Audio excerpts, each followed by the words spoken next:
So guys, जैसा कि हमने पिछले एपिसोड में देखा, युवाओं ने एज टीम नॉर्थ के सोल बीस्ट की मदद से फायर फिनिक्स लीजन के सभी सोल टूल्स और कैंप को नष्ट कर दिया था ताकि वे एज टीम नॉर्थ को खोदकर रेयर मटेरियल्स और मेटल्स ना निकाल सके। इसके बाद युवाओं हेवन डो सिटी की तरफ निकल पड़ा था। फिर अब हम युवाओं को देखते हैं, वह आइस बेयर किंग को लेकर यिन यांग आइस एंड फायर पॉन्ड में चला गया। आइस पॉन्ड में नहाकर आइस बेयर किंग को बहुत ही ज्यादा अच्छा लगता है और उसके सारे घाव ठीक हो गए। वह कहता है, मुझे उम्मीद नहीं थी, पर यह पॉइंट बहुत ही ज्यादा अच्छा है, क्यों ना हम कुछ वक्त यहीं बिताएं। पर युवाओं ने उसे मना कर दिया। वह कहता है, अगर मैंने तुम्हें यहाँ ज्यादा देर रहने दिया तो तुम सारी इमोर्टल हब्स को खा जाओगे। आइस बेयर किंग यूयू के पास जाकर उसे भूखी निगाहों से देखने लगा। वह युवाओं से पूछता है, आखिर मैं इन हब्स को क्यों नहीं खा सकता, ये कितनी ज्यादा स्वादिष्ट दिखाई दे रही है। युवाओं उसे जवान आइस क्रिस्टल दिखाकर गॉड प्लेनेट गेट के अंदर भेज देता है और यूयू को अलविदा कहकर सीधा हेवन डो सिटी की तरफ चला गया। इधर क्यू टैंक सेक्टर में पहुंच जाती है। उसे अकेले देखकर बेबे और बाकी साथी काफी हैरान हो जाते हैं और युवाओं के बारे में पूछने लगते हैं। क्यू ने बताया, हमें ड्रैगन सिटी के नीचे बहुत सारे रेयर मटेरियल्स और डिवाइन क्रिस्टल मिले, पर अचानक सन मून एम्पायर की एक आर्मी वहां आ चुकी थी और उन्होंने पूरी ड्रैगन सिटी को चारों तरफ से घेर लिया। हमारे पास ज्यादा वक्त नहीं था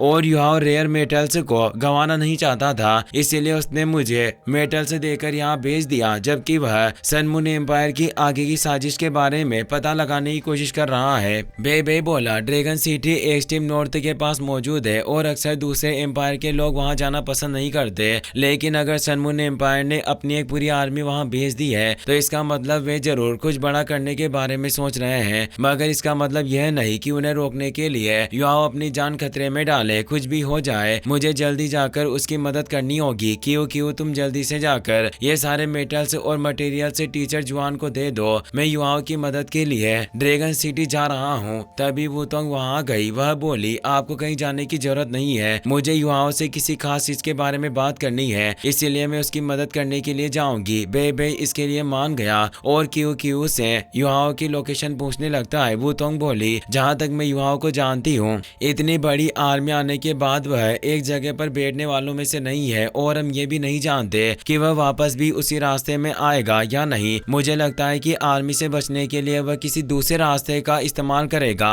दूसरी तरफ युवाओं हेवन डो सिटी में आ चुका था, पर पूरी सिटी में सन मून एम्पायर के गार्ड पहरा दे रहे होते हैं, जिससे वह निराश हो गया। वह मन ही मन सोचता है, मुझे उम्मीद नहीं थी कि हेवन सोल एम्पायर की कैपिटल सिटी एक दिन सन मून एम्पायर के कब्जे में आ जाएगी। अगर हमने जल्दी कुछ नहीं किया तो धीरे धीरे सन मून एम्पायर पूरे टूलो कॉन्टिनेंट को अपने कब्जे में कर लेगा और होली स्पिरिट चर्च के इविल सोल मास्टर्स इंसानों की आत्माओं की बलि चढ़ाकर अपनी ताकत बढ़ाएंगे। ये सोचते हुए वह टैंक सेक्ट के सामने चला गया, क्योंकि टैंक सेन ने हेवन डो सिटी में ही टैंक सेक्ट का निर्माण किया था। युवाओं कहता है, हेवन डो सिटी में ही टैंक सेक्ट का जन्म हुआ और बहुत सारे ताकतवर सोल मास्टर्स इस सेक्ट से उभरे। इसी जगह सारी चीजों की शुरुआत हुई और मैं टेंग या से वादा करता हूँ कि जल्दी सन मून एम्पायर को हेवन डो सिटी से बाहर निकालकर टेंग सेक्ट की जन्मभूमि उसके नाम कर दूंगा। वह सिटी में इधर उधर घूमते हुए टेंग या को ढूंढने लगा, पर अफसोस की बात यह थी कि आसमान में बहुत सारे मोशन डिटेक्शन सोल टूल्स लगे हुए थे, जिस वजह से वह चाहकर भी सही तरह से टेंग या को ढूंढ नहीं पा रहा था। वह अपनी मेटल डिटेक्शन सोल स्किल को एक्टिवेट करके सोल टूल्स से बचते हुए एक पॉइंट के अंदर चला जाता है। वह मन ही मन सोचने लगा, इस जगह पर बहुत सारे सोल टूल्स लगे हुए हैं। अगर मेरी डेस्टिनी आई की वजह से मेरी स्पीड स्किल से ताकतवर नहीं हुई होती तो आज मैं इन सोल टूल्स से बचकर नहीं निकल सकता था। खैर, सन मून एम्पायर ने सबसे पहले हेवन सोल एम्पायर पर हमला करके हेवन डो सिटी को अपने कब्जे में किया, क्योंकि वे जानते हैं कि डूलो कॉन्टिनेंट को काबू में रखने के लिए हेवन डो सिटी उनके लिए कितनी जरूरी है। जाहिर सी बात है कि उन्होंने सिटी को प्रोटेक्ट करने के लिए किसी ऐसे शख्स को चुना होगा जिसे सिटी के बारे में सब कुछ पता हो। और मैं यकीन के साथ कह सकता हूँ कि होली स्पिरिट चर्च के मेंबर्स भी यहाँ मौजूद होंगे। तो सबसे पहले मुझे सभी दुश्मनों का ध्यान भटकाकर महल में घुसना होगा, क्योंकि टेंग या होली स्पिरिट चर्च की होली लेडी होने के साथ साथ हेवन डो सिटी में पैदा हुई है, तो यकीनन सन मून एम्पायर ने उसे ही सिटी को प्रोटेक्ट करने के लिए भेजा होगा। वह पौंड की सतह पर जाकर अपनी आइस एक्सप्लोजन स्किल के चार्ज्ड मोड को एक्टिवेट करने लगता है, क्योंकि इस तरह वह खुद बिना घायल हुए पौंड से बाहर निकल सकेगा और अपने हिसाब से एक्सप्लोजन करके दुश्मनों का ध्यान भटका सकता है। धीरे धीरे करके पौंड के अंदर बर्फ जमने लगती है और युवा तेजी से बाहर निकल जाता है। उसने चालाकी से बर्फ को पानी के नीचे रखा था ताकि गार्ड्स को उसके बारे में पता न चले। अचानक युवाओं को कुछ अजीब महसूस होने लगता है। वह अपनी स्पिरिचुअल डिटेक्शन सोल स्किल को एक्टिवेट करके देखने लगता है। उसे पता चलता है कि किसी ने महल को 3 स्पिरिचुअल बैरियर से कवर किया हुआ है। वह कुछ समझ पाता उससे पहले एक टाइटल डुलवो और एक सोल डुलवो वहां जाते हैं। वे युवाओं को अपने जाल में फंसाने की कोशिश करते हैं, पर युवाओं को पहले से उनके बारे में पता चल गया था और वह आसानी से उनके जाल से बचकर दूर भाग जाता है। दोनों डुलवो इससे काफी गुस्सा हो जाते हैं, यहाँ तक कि अब वे युवाओं की ऊर्जा को महसूस करके उसका पता भी नहीं लगा पाते। युवाओं ने जानबूझकर अपनी ऊर्जा को शरीर से बाहर निकालकर उन्हें अपने बारे में बता दिया और दोनों डुलवो उसका पीछा करने लगते हैं। युवाओं का टाइटल डुलवो से इतना फर्क नहीं पड़ रहा था, पर वह सोल डुलवो पर ज्यादा ध्यान रखता है क्योंकि वह भी उसकी तरह एक मेंटल टाइप सोल मास्टर था। सोल डुलवो अपनी मेंटल पावर का इस्तेमाल करके सोल कैनन से युवाओं पर हमले करवाने लगता है, पर युवाओं को इससे जरा भी फर्क नहीं पड़ता और वह तेजी से दूर चला जाता है। वह चालाकी से रास्ते में कुछ हाई एक्सप्लोसिव बम गिरा देता है और दोनों डुलवो के पास आते हैं, उन्हें ब्लास्ट कर देता है, जिससे दोनों घायल हो जाते हैं और उन्हें युवाओं पर बहुत ही ज्यादा गुस्सा आने लगता है। सोल डुलवो बोला, इस बेवकूफ को लग रहा है कि इन बचकानी हरकतों की वजह से ये बचकर निकल जाएगा, पर इसकी सबसे बड़ी गलती है कि यह मेरे सामने आ गया। अब कुछ भी हो जाए पर मैं इसे यहाँ से भागने नहीं दूंगा। वह टाइटल डुलवो के साथ मिलकर युवाओं पर हमला करता है, पर युवाओं ने अपने इम्प्रेस पाम की मदद से आसानी से उसका हमला रोक दिया और पौंड के पास जाकर खड़ा हो जाता है। मौके का फायदा उठाकर दोनों डुलवो अपने डेडली मुंह से उस पर हमला करने लगते हैं, पर युवाओं अपनी mutant wolf ape speed bone skill का इस्तेमाल करके दूर टेलीपोर्ट हो जाता है, जिससे दोनों डुलवो का हमला बेकार हो जाता है और सोल डुलवो पानी में गिर जाता है। जब तक उसे पता चलता कि पानी के अंदर कुछ गड़बड़ है, उससे पहले युवाओं ने आइस एक्सप्लोजन कर दिया। सोल डुलवो टाइटल डुलवो से मदद मांग रहा था, पर टाइटल डुलवो खतरे के बारे में पता चल गया था और वह खुद अपनी जान बचाने के लिए वहां से दूर भागने लगता है। आइस एक्सप्लोजन इतना ज्यादा खतरनाक था कि पलक झपकते ही सोल डुलवो का शरीर धूल बनकर खत्म हो गया, यहाँ तक कि टाइटल डुलवो के दोनों पैर भी पूरी तरह से नष्ट हो जाते हैं। तभी होली स्पिरिट चर्च के 8 एल्डर नाइटमेयर डुलवो वहां आकर टाइटल डुलवो को बचा लेते हैं, वरना उसकी बॉडी भी पूरी तरह से नष्ट हो जाती और वह मारा जाता। एल्डर जिंग भी गार्ड्स को लेकर वहां आ चुके थे। वह आइस एक्सप्लोजन को देखकर बोले, इस तबाही को देखकर मुझे पुराने दिन याद आ रहे हैं जिन्हें मैं अपनी पूरी जिंदगी में नहीं भुला पाऊंगा। नाइटमेयर डुलवो बोला, हेवन डो सिटी एक एशियन सिटी होने के साथ हमारी रणनीति से संबंधित जगह है। मेजेस्टी ने सिटी को सुरक्षित रखने के लिए हमारे ऊपर भरोसा किया था, पर मुझे नहीं लगता कि आपके गार्ड्स इस बात को ठीक तरह से समझ पा रहे हैं। अगर सिटी लॉर्ड और वाइस लॉर्ड को इसके बारे में पता चल गया तो मुझे डर है कि वे हमारे ऊपर बहुत गुस्सा करेंगे। एल्डर जिंग को इससे बहुत ज्यादा गुस्सा आया।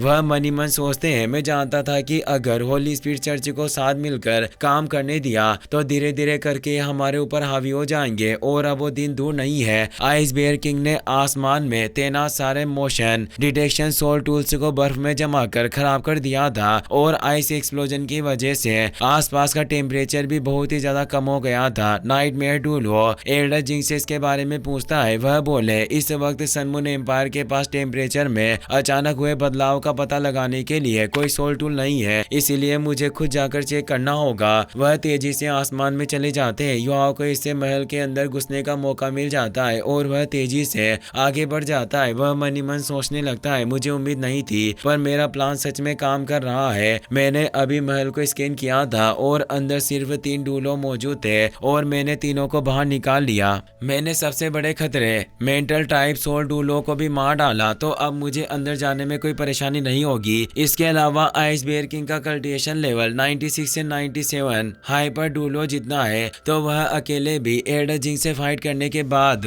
आसानी से अपनी जान बचाकर यहाँ से निकल सकता है। यानी अब मैं बिना किसी परेशानी के अंदर जाकर टेंगा को ढूंढ सकता हूँ। काफी कोशिशों के बाद भी उसे टेंगा के बारे में कोई पता नहीं चल रहा था। तभी उसकी नजर कुछ इविल सोल मास्टर्स पर पड़ती है जो महल से बाहर जा रहे थे। वे बातें कर रहे होते हैं कि एकदम से टेम्परेचर इतना कम हो गया। यकीनन इसके पीछे कोई टाइटल डुलुओ का हाथ होगा। युआओ बिना सोचे समझे कोई गलत कदम नहीं उठाना चाहता था, इसीलिए वह एक इविल सोल मास्टर को पकड़ने के बारे में सोचता है ताकि उससे टेंगिया का पता उगलवा सके। वह अपनी स्पिरिचुअल इंटरफियरेंस स्किल का इस्तेमाल करके चुयान नाम के इविल सोल मास्टर को उसके साथियों से अलग कर देता है। युआओ के स्पिरिचुअल इंटरफियरेंस अटैक की वजह से चुयान के सिर में बहुत ही ज्यादा दर्द होने लगता है और वह कुछ समझ पाता उससे पहले युआओ उसके सामने आ जाता है। चुयान को इससे बहुत ही ज्यादा गुस्सा आता है। वह बोला, तुम्हारी हिम्मत इतनी ज्यादा बढ़ गई है कि तुम मेरे सामने आकर मेरा रास्ता रोकने की कोशिश कर रहे हो। अब कुछ भी हो जाए पर मैं तुम्हें जिंदा नहीं छोड़ूंगा। यह कहते हुए उसने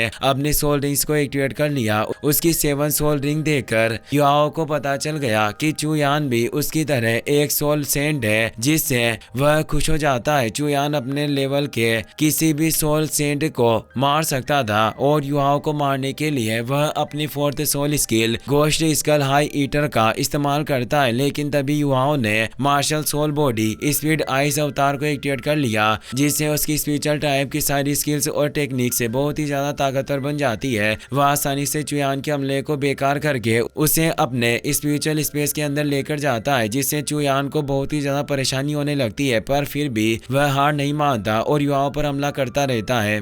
मगर युआओ के स्पिरिचुअल स्पेस में उसे घायल करना लगभग नामुमकिन था और युआओ चुयान के सारे हमलों को बेकार करके उसकी मार्शल सोल की स्केलेटन हेड को घायल कर देता है, जिससे उसकी हालत बहुत ही ज्यादा खराब हो जाती है और उसे ऐसा लगने लगता है जैसे वह किसी इविल गॉड के काबू में आ चुका हो। मौके का फायदा उठाकर युआओ उसे कैद कर लेता है और वहां से जाने लगता है। लेकिन तभी आसपास डार्क ओरा फैल जाता है और एक ताकतवर स्पिरिचुअल प्रेशर युआओ को नीचे झुकने पर मजबूर कर देता है।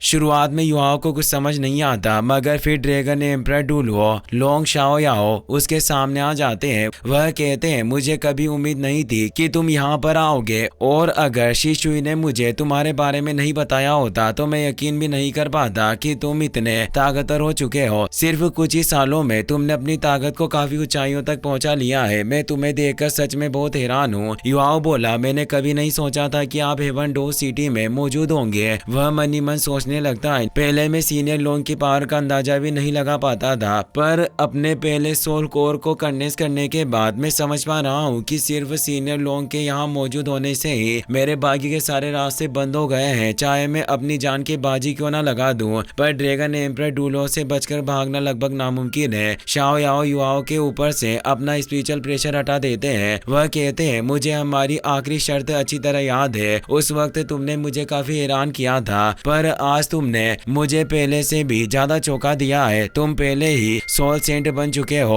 और धीरे धीरे करके तुम्हारी ताकत बढ़ती जा रही है। तुम कभी भी सोल डुलुओ बन सकते हो। ब्रदर मु एन ने तुम्हें अपना स्टूडेंट बनाकर सच में बहुत अच्छा फैसला लिया है। युआओ बोला, आपको मेरे मास्टर के बारे में बात करने का कोई अधिकार नहीं है। मैं यकीन के साथ कह सकता हूँ कि अगर वे आज जिंदा होते और उन्हें आपके कारनामों के बारे में पता चलता तो वे बिल्कुल भी खुश नहीं होते और अफसोस करते कि एक वक्त वे आपके साथ मिलकर ट्विन ड्रैगन डुलुओ कहलाते थे। शाओ याओ बोले, तुम जैसे जवान बच्चों को अभी तक अतीत समझ नहीं आया है, इसीलिए बेहतर होगा कि तुम अतीत की बातें ना करो। युआओ कहता है, भले ही मुझे अतीत के बारे में कुछ नहीं बताया गया हो, पर मैं ये जरूर जानता हूँ कि आप कमजोरों को परेशान करने में बुरे लोगों की मदद करते हो। अगर आप होली स्पिरिट चर्च के साथ खड़े नहीं होते तो उनकी इतनी मजाल नहीं होती कि वे डुलुओ कॉन्टिनेंट में खुले आम बुरे काम कर सके। अगर सन मून एम्पायर ने सच में पूरे डुलुओ कॉन्टिनेंट पर कब्जा कर लिया तो आप भी जानते हैं कि वो कॉन्टिनेंट का हर एक शख्स होली स्पिरिट चर्च का खिलौना बनकर रह जाएगा। शाओ याओ बोले, क्या तुम्हें सच में ऐसा लगता है कि इविल सोल मास्टर्स बुरे पैदा होते हैं या उनके अंदर जन्मजात बुराई होती है? शायद तुम नहीं जानते, पर हर एक इविल सोल मास्टर के पीछे एक बहुत दर्दनाक कहानी छिपी होती है। यह सब किसी न किसी परेशानी और दिक्कतों का सामना करने के बाद बुरे बने होते हैं। युआओ बोला, मैं किसी दूसरे इविल सोल मास्टर के बारे में नहीं जानता, पर मैं ये जरूर जानता हूँ कि डेथ गॉड डुलुओ शिशुई बिल्कुल भी अच्छी नहीं है। उन्होंने मेरे सामने डेथ गॉड टावर का इस्तेमाल करके पलक झपकते ही लाखों सोल्जर्स को मौत के घाट उतार दिया, वह भी सिर्फ अपने सोल टूल की ताकत को बढ़ाने के लिए। इससे साफ पता चलता है कि वह कोई इंसान नहीं बल्कि एक शैतान है। शाओ याओ अपना मास्क उतार कर कहते हैं, मेरे पास लंबे समय तक कोई रास्ता नहीं था और मैं नहीं जानता था कि अब मुझे आगे क्या करना है, लेकिन शिशुई के लिए मैं कुछ भी कर सकता हूँ। उदाहरण के तौर पर कर, चाहे मुझे तुम्हें जान से ही क्यों ना मारना पड़े तो भी मैं पीछे नहीं हटूंगा। इसी के साथ ये एपिसोड यही खत्म होता है।